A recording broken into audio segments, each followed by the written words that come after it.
Hello everyone, welcome to Study with Neha and it's me Neha. So today we are going to do NCERT sound chapter of class 8. So here I am providing you the notes with the explanation and the important points with important key terms and questions as well. So begin. So first topic is we hear through ears. So how do we hear? Stirrup is the smallest bone in our body. So we all aware of the longest bone in our body, that is femur, that is present in the thigh. It's the thigh bone. So the smallest bone is stirrup, and it's present in our ear. So three parts broadly described of ear are outer ear, that is present of ear canal, pinna and eardrum. Then its middle ear, it's of malleolus, that is also known as hammer, incus, that's known as anvil, and stapes, that is known as stirrups. It's the smallest bone in our body. We come to inner ear. Inner ear is present of cochlea, nerves to the central auditory system and brain, eustachian tube. Now we see the outer ear process. So first pinna will receive the vibrations. So here pinna is the outer ear. It will receive the vibrations when we talk, or the vibrating sound when it produced by our ear. First it is received by pinna. It transfers to the auditory canal. Then the pinna will transfer the vibrating sound to the auditory canal. Then eardrum starts vibrating. Then in our ear there is a part of outer ear which is known as eardrum, which starts vibrating. Now middle ear process. Middle ear amplify the sound and send it to cochlea. So middle ear, that will amplify the sound, and that middle ear will send the sound to cochlea, that's inner ear. Now cochlea has a fluid in it. So yes, cochlea is totally present with the fluid in it.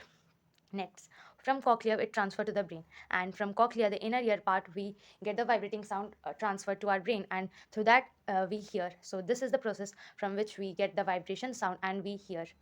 So next part we come to parts of ear. So outer ear, it's we have already done its outer ear, its middle ear and its inner ear. So outer ear is ear canal, pinna, eardrum, that's also known as tympanium.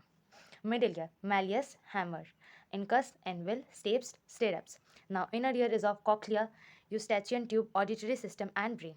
Now we come to key terms. So these are all the key terms that can be come to your exam. It can be asked for 1 mark question, or you can define them. So we come to amplitude. It is defined as the maximum distance of the vibrating object from its mean position. So amplitude, that is defined maximum distance from the vibrating object. So from our ear, the maximum distance to the vibrating object is known as amplitude from its mean position. Now frequency, number of vibrations or oscillations per second is called frequency. So number of vibrations, vibration here is also referred to oscillations, what we hear in a second, that is known as frequency. So here number of vibrations or oscillations per second is called frequency. Now time period, the time period required to produce one complete oscillation is called time period. So the time which required to complete one oscillation that is produced, that is known as time period. It can be oscillation or as vibration. Now loudness, the loudness of sound depends on the amplitude of the sound wave. Now here the sound loudness, whatever we say, that is like soft voice, but when we shout, that's known as the loudness of sound. So it depends on the amplitude of the sound wave. Okay, when we shout, the loudness is more, and when we talk softly, the loudness is very less, that is feeble sound. Now shrillness or pitch, frequency of a sound determine the shrillness or pitch of a sound. Now frequency depends the shrillness or the pitch of a sound. Now timbre, quality of sound enables us to differentiate between the sound of a guitar and piano. This is also called timbre. So the quality of sound means if we are closed in a dark room, and from outside the room if anyone plays guitar and piano, so we will able to differentiate it because of timbre. It's the quality of sound. Now audible range, our ears are sensitive to fix the range of frequencies called audible range. We can hear till the audible range that our ear can hear. Okay, next is infrasonic, sound with frequency below 20 hertz. So infrasonic sound, the sound which is below hertz, it is the unit of sound. Below 20 hertz we can't hear. And ultrasonic sound with frequency above 20,000 hertz. So below infrasonic and above ultrasonic, the middle, the whole numbers, the whole percentage, uh, the whole gap we can able to hear through our ear.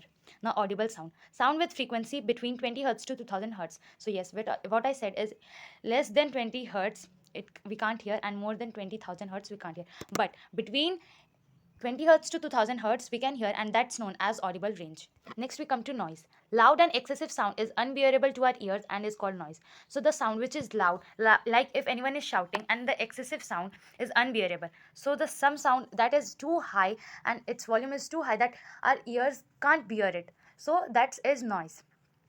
Now decibel. The loudness of sound is measured in decibel unit. So here decibel is a unit. Now voice box or larynx. A human being produces sound below of vibrations of his voice box or larynx. So here are the some important points. So terms and points. The word noise has been derived from the Latin word noxia, means I do harm. Noise has derived his word from noxia. It's a Latin word, and noxia means I do harm. Yes, noise harm peoples. So musical instrument also produce sound by vibrations. Yes, like sitar or guitar. When we play, it has strings, so it vibrates. So that produce a sound. So from that we get to hear beautiful sounds of different musical instruments. The sound above 80 decibel becomes physically painful. So, like we have an audible range. So, if the sound above 80 decibel, if we hear, it's really becomes painful for us. Sound does not propagate through vacuum. Yes, sound does not propagate through vacuum. Traveling of sound is called propagation of sound. Yes, the sound travels from the vibrating object to our ear. That's known as propagation of sound. Larynx is situated at the upper end of windpipe. Larynx, it's situated in our above voice box, or larynx is also known as voice box, that is situated at the upper end of windpipe. The motion of simple pendulum is oscillatory motion. The motion of simple pendulum, when we see, it's known as oscillatory motion. Now here are some important questions which can be asked in exam. So what type of health problem noise pollution create? Noise pollution can create many types of health problem, such as lack of sleep, hypertension, loss of hearing, anxiety, and fatigue.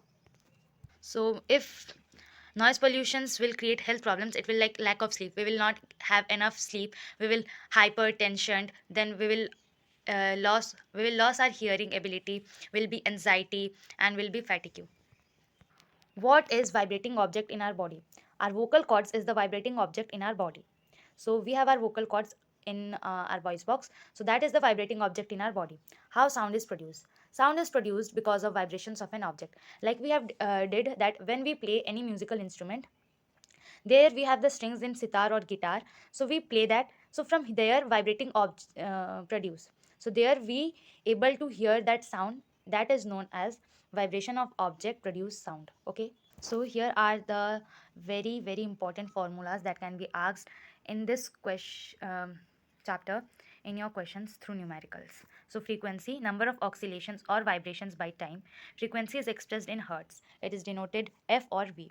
So time period, time by number of oscillation or vibrations. Time period 1 by frequency we can also write. Time period and frequency are reciprocal to each other. Yes, we can see that number of oscillations or vibrations by time in frequency, and in time period it's opposite. They are reciprocal. It's time by frequency. Okay. So that's it for today. Thank you.